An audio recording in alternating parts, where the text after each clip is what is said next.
In the Washington Post report, it emerged that there was this section that read, quote, "The Post also reviewed approximately 300 photos of classified documents, most of which have not been made public."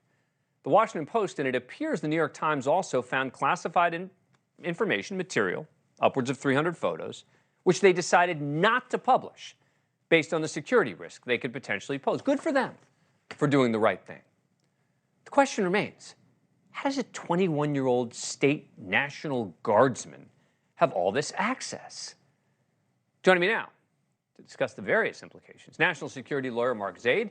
He's represented numerous people accused of handling or mishandling classified information, so he knows a lot about this. Thanks for coming back on the program. Appreciate it. All right, so how does a 21-year-old National Air Guardsman get access to such serious and sensitive intel?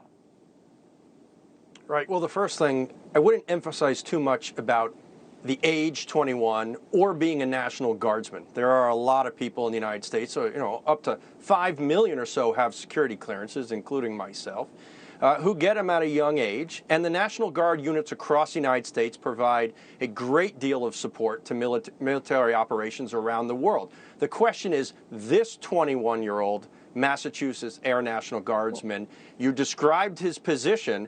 Why did he have access to this information, which he probably did not have a need to know?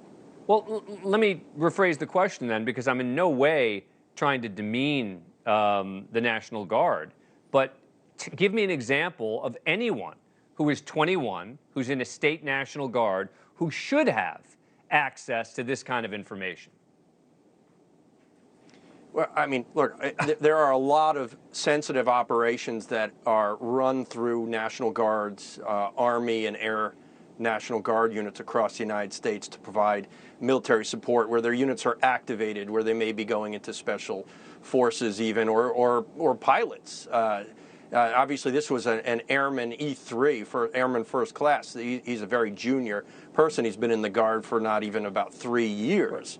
The question is, I think it's more like a Snowden situation where they had access.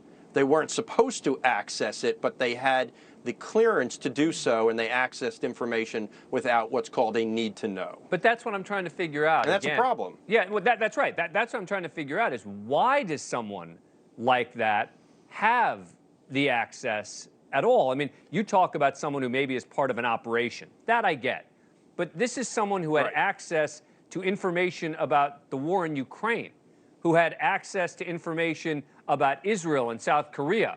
I mean, this is a different kind of access, and that's what I'm just, again, you know way more about this than I do. That's why I'm trying to figure out how anyone with this level of experience and clearance, et cetera, would ever have access to this.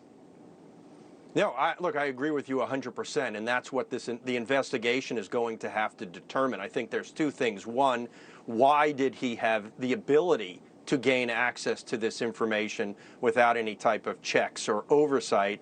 And then two, the second part is what you heard when you were airing the Washington Post interview with one of the other Discord members, this notion of this somewhat disgruntled, possibly racist, gun-toting, although I'm grouping this all together, right-wing or some sort of ideological extremism to one or the other side, and how the U.S. government can somehow properly monitor that to ensure individuals don't have access to classified information. And real quick, do you give the Times and Post the same, little bit of credit I do in terms of saying they got access to information, they didn't publish it?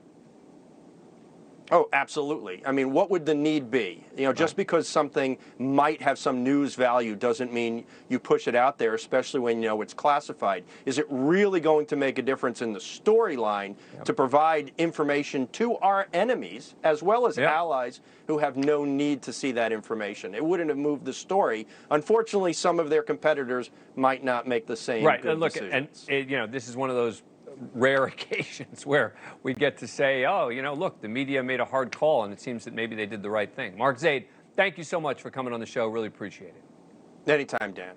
Thank you for watching. Go to newsnationnow.com to find NewsNation on your cable provider. And don't forget to click the red subscribe button below to get more of NewsNation's fact-driven, unbiased coverage.